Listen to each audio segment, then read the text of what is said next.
Graça e paz, irmãos. Dando continuidade aos estudos, né? Agora no capítulo 2 de João, certo? E dando prosseguimento, né? Nesse momento eu ficarei com os versículos 13 ao versículo 25, né? E uma vez que o nosso irmão Tássio ele já iniciou no capítulo 2 com as bodas de Caná da Galileia, né? Onde relata a respeito de uma cerimônia de casamento onde Jesus é convidado, né? E ali ele opera o seu primeiro milagre, né? Testemunhando assim sua divindade, né? Testemunhando a respeito de si como Deus, né? Possuindo assim os atributos que possui Deus, ao ponto de ali operar milagres, né? E aqui vamos dar continuidade, né?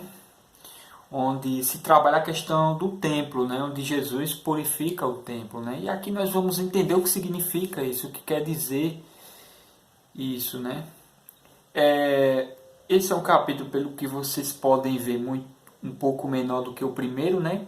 Uma vez que ele é composto pelo menos pela metade de versículos do que é o primeiro capítulo, uma vez que o primeiro ele tem 51 versículos, né? E esse capítulo 2 é 25. Então a gente observa que já é um pouco menor, certo? E nesse capítulo 2 ele é composto por dois episódios, duas mensagens, né? Onde as bodas de Caná, da Galileia, e Jesus purifica o templo, certo? E aqui, nesse momento, nós vamos ficar com esse segundo episódio, né? Que é Jesus purifica o templo, certo? Então, estarei lendo aqui os versículos 3 em diante, e os irmãos que tiverem as suas Bíblias que possam acompanhar, certo? Após a leitura do texto, eu farei uma oração, e em seguida nós esmiuçaremos, né? Versículo após versículos, né? O que o texto tem a nos ensinar, amém?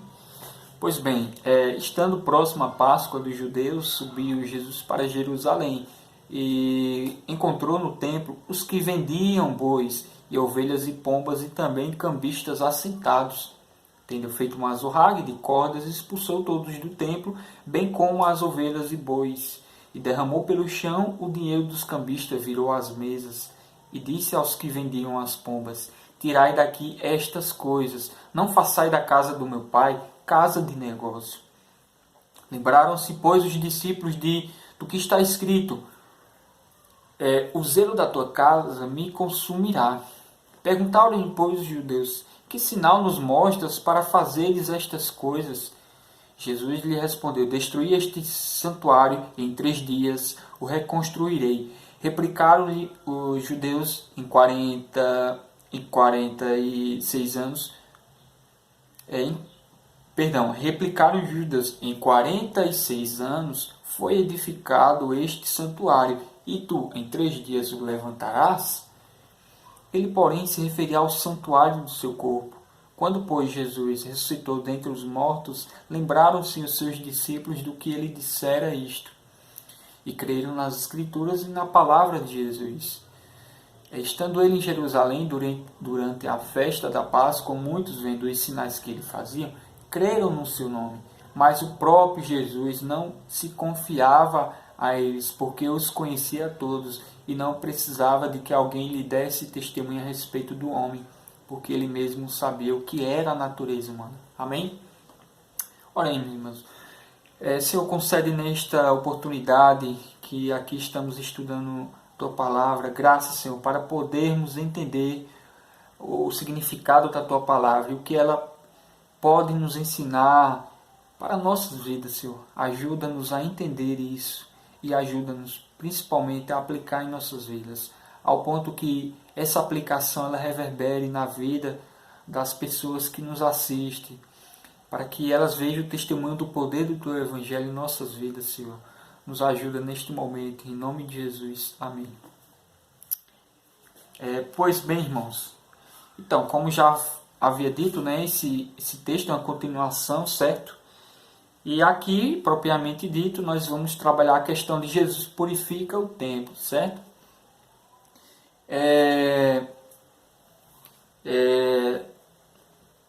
É interessante que ao passo em que vai sendo trabalhado esse texto aqui, Jesus, de forma direta e indireta, ele vai dando pistas do que as escrituras outrora já falavam sobre si. E ele acaba cumprindo aquilo que outrora as escrituras falavam a respeito do Messias, sendo aplicado em cada movimento que Jesus faz a partir do texto em que aqui nós lemos. E nós veremos aqui nos versículos seguintes, né? Então, mostra que de forma premeditada, até como o próprio irmão Tássio já falou, né, que Jesus, ao cumprir uma agenda, a tudo ser já orquestrado, arquitetado pelo próprio Deus. Então Jesus passa a partir de então, a partir da correspondência que faz João Batista a respeito de si, de que sendo Cristo, que era o Cordeiro de Deus que tirava o pecado do mundo, sendo aquele que era o Messias, o Cristo, o prometido em todas as Escrituras, Cristo, a partir de então ele passa a cumprir e passa agora a operar sua obra aqui na terra, né?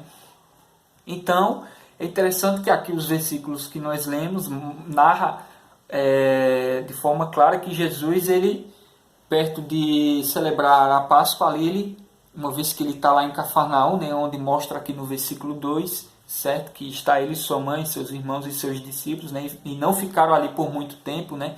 Mostrando que não passou muito tempo que após Cristo ser anunciado por meio de João Batista, né? Que ele não demorou muito em Cafarnaum, o tempo de seu ministério ali foi curto, né? E ele passa, a partir de então, ir para Jerusalém, né? Até porque seria o momento da Páscoa naquela época, né? E é interessante que o texto mostra que Jesus, estando próximo e chegando a Jerusalém, se depara ali com a cena em que pessoas no templo, né, elas estão, digamos assim, profanando o templo, né? Que ao invés das pessoas estarem no templo para adorar a Deus, buscá-lo de forma genuína e verdadeira, as pessoas assim estão levando, ao invés das pessoas, animais para dentro do templo, né? Uma vez que isso era um absurdo, né? Porque o templo era composto por pessoas e pessoas que deveriam adorar a Deus de forma racional, né? Então não é isso que ocorre ao ponto de Jesus ele ficar meio que revoltado, digamos assim, né? E ao se deparar com aquela cena, né, ele encontrou no templo os que vendiam bois, ovelhas, pombas e também cambistas assentados, né, como fala no versículo 14, e tendo feito uma azorrague de cordas, né, expulsou todos do templo, bem como as ovelhas e bois, e derramou pelo chão o dinheiro dos cambistas e virou sobre as mesas. Né, e disse aos que vendiam as pombas: tirai daqui estas coisas, referindo-se a essa feira, né, esse negócio que estava sendo realizado, né, e não façais da casa do meu pai casa de negócio, né. Aí no versículo 17 informa que lembraram-se os seus discípulos do que está escrito: o zelo da tua casa me consumirá. E interessante, irmãos, que eu acredito aqui que esse versículo 17 ele só ocorre por intermédio do Espírito Santo, que já que ele que está inspirando o irmão e o apóstolo discípulo João a escrever, né, é interessante que eles fazem lembrar aqui uma passagem que está lá em Salmos 69, versículo 9, né? E não é à toa que é colocado ali fazendo assim a indicação de que aquela passagem em Salmos, aquela profecia, ela seria cumprida em alguém, e nada mais, nada menos no Messias prometido, certo? E que essa profecia ela acaba se repousando em quem? Em Jesus Cristo. Então, o Espírito Santo, obviamente, faz lembrar João Batista a respeito disso, ao ponto de noticiar e informar aqui, né? Então, mostra que Cristo ele está cumprindo aqui a agenda de fato, né? Ele está aqui de forma premeditada, cumprindo um script e assim fazendo as coisas que deveriam fazer. E aqui tem um ensino valioso, irmãos, porque, querendo ou não, Jesus aqui ele informa a respeito da prioridade que deve ser o templo, né? porque naquele tempo isso aqui não estava sendo cumprido, nem por aqueles que estavam fazendo da casa de Deus negócio, bem como pelos fariseus, saduceus, enfim, aquelas facções religiosas que monopolizavam, né, a religião, liderava questões religiosas, enfim. E elas não, de fato, não corrigiram, não falaram nada a respeito disso, mas Cristo, por ser aquele que é o Filho de Deus, por ser aquele que é Deus também, e por saber aquele que sabe melhor do que ninguém de que forma Deus deve ser adorado, ele se irritou aqui. E ele teve aquela, digamos, ira santa, né? Revolta santa, ao ponto de se zangar e expulsar todas aquelas pessoas.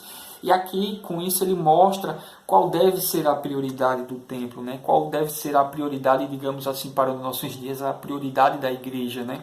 A igreja, ela não pode, seja qual for a atividade que ali tenha sobre ela, seja qual for o movimento que aconteça nela, ela deve acontecer por um movimento em que ele tenha como objetivo glorificar e adorar a Deus verdadeiramente.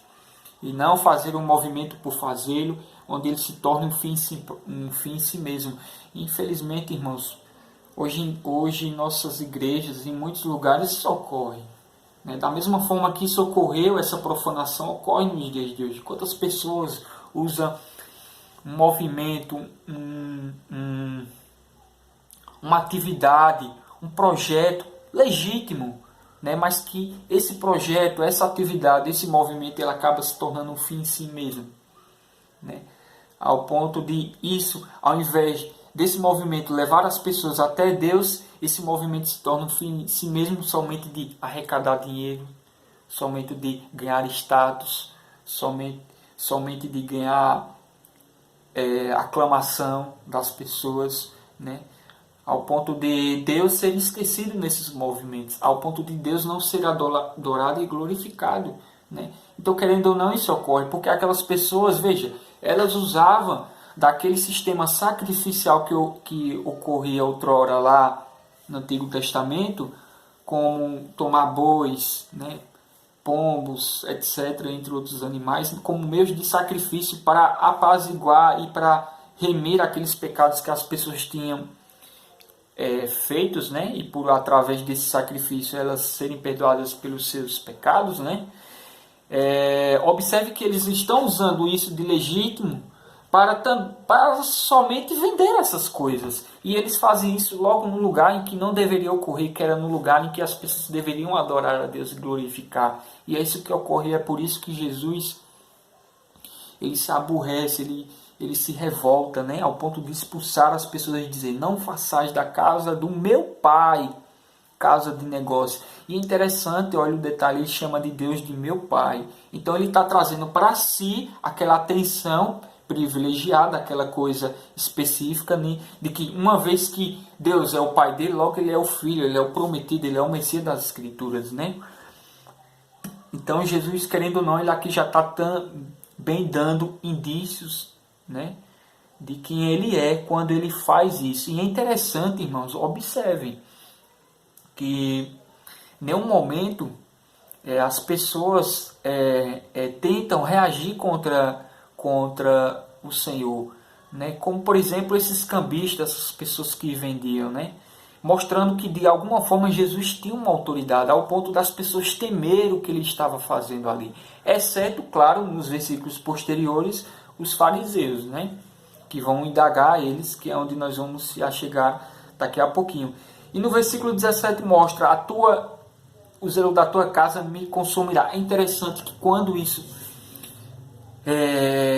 vai se concretizar, essa passagem aqui que faz referência a Salmo 69, versículo 9, que quando isso se concretiza em Cristo, é além de um zelo pela liturgia que deveria ocorrer. Não é somente isso, irmãos. É que isso consome ele ao ponto de Cristo sacrificar por nós. E Cristo, ele é consumido pela ira de Deus, ao ponto dele se tornar, nos substituir, né? Morrer por nós e trazer sua santidade, sua adoração, mostrando como deveria ocorrer essas coisas, transferindo para nós ao ponto que quando nós cremos no seu sacrifício. É isso que ocorre aqui, interessante nessa passagem, né? E nos versículos posteriores ele fala, no versículo 18, que diz: perguntaram-lhe, pois, os judeus, que sinal nos mostras para fazer estas coisas? Né? Jesus lhe respondeu: destruir este santuário e em 3 dias reconstruirei. E é interessante que no versículo 18 eles pedem um sinal, porque é o seguinte, irmão, naquela época, para você se tornar um mestre não, um profeta, alguém que estivesse ancorado como oráculo de Deus, alguém que fosse de fato enviado por Deus, isso era precedido por algum milagre. Né? Mas os fariseus, aqueles estão indagando, é Cristo, não é um profeta qualquer, é o próprio Filho de Deus, é o Deus aqui encarnado. Né? E o versículo 19 mostra que Jesus responde a eles em um tom irônico, né? De forma indireta, assim, mas que mostrando o que iria ocorrer mais tarde. Né? Mas Jesus não tenta aqui, como é que eu posso dizer,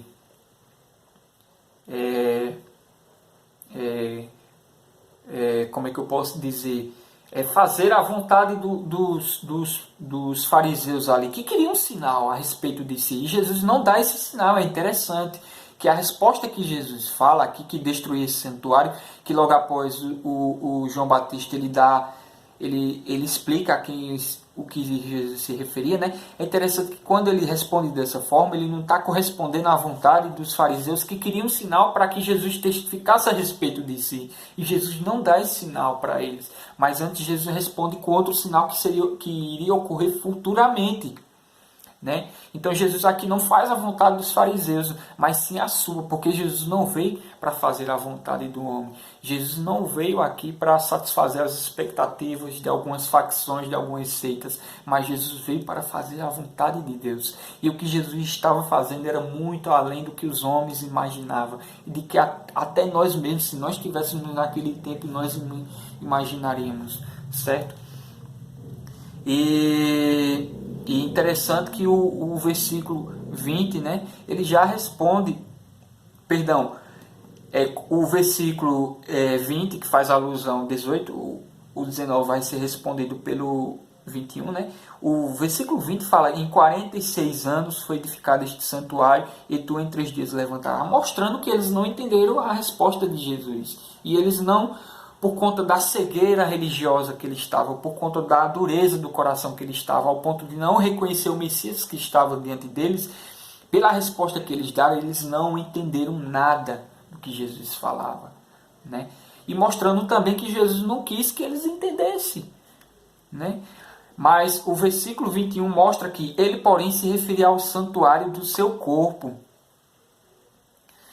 E interessante, irmãos, que aqui também eu entendo mais um movimento em que Jesus, em que o Espírito Santo aqui relembra o João a escrever. Porque, veja, essa resposta ela é posterior a isso que Jesus fala aqui. Ela é muito... Né? Isso aqui está falando sobre a ressurreição de Jesus Cristo, né? A questão do santuário ser o próprio Cristo, né? E interessante que isso é possível sob a inspiração do Espírito Santo, que fez João Batista lembrar disso aqui nesse momento, ao ponto de, no momento da inspiração, ele escrever e relatar exatamente isso. Né? Mostrando que cada passagem, irmãos, cada momento da Escritura é por inspiração do Espírito Santo. É inspiração, irmãos. É inspiração. Quando, pois, Jesus, versículo 22, Jesus ressuscitou dentre os mortos, lembraram-se os seus discípulos de que ele dissera isto. Então, mais uma vez, é o Espírito Santo fazendo eles lembrarem e conectarem cada coisa que parecia desconectada, né? Aquelas afirmações, aquelas coisas, mas que pelo intermédio do Espírito Santo, à luz das Escrituras, o Espírito Santo faz eles lembrar de cada passagem, de cada coisa que Jesus fala, né? Ao ponto deles também relatar aqui. Então é o que fala aqui no versículo 22, que lembraram os seus discípulos de que ele dissera isto. E acontece o que depois? Creram nas Escrituras e na palavra de Jesus. Mostrando aqui também que não há desassociação entre as Escrituras e Jesus e sua palavra. É uma coisa, irmãos, que não tem como separar. É uma coisa que não se separa. A gente vê muitas pessoas falando de Cristo, mas de que Cristo? De que Cristo? Né? Se você perguntar, cada pessoa ela tem uma opinião sobre Jesus Cristo. Mas se você perguntar até um ateu, ele tem uma ideia preconcebida sobre Cristo. Mas é o Cristo das Escrituras? Se não for, não adianta, irmãos. Porque não tem como conectar um Cristo isolado das Escrituras. Né? Não é possível.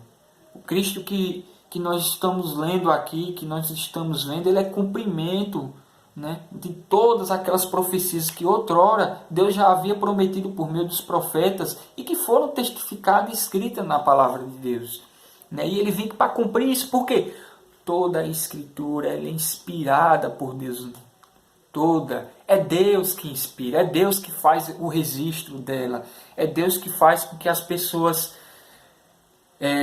o conheça por intermédio dela, né? Porque o mesmo Deus que pela palavra ele criou o mundo, né? O Deus que pelo verbo ele criou o mundo e pelo verbo ele habitou entre nós, né? E que essa palavra está entre nós e que essa palavra ela morreu e sacrificou por nós e que por meio da palavra que vem a fé, etc. É isso, irmãos.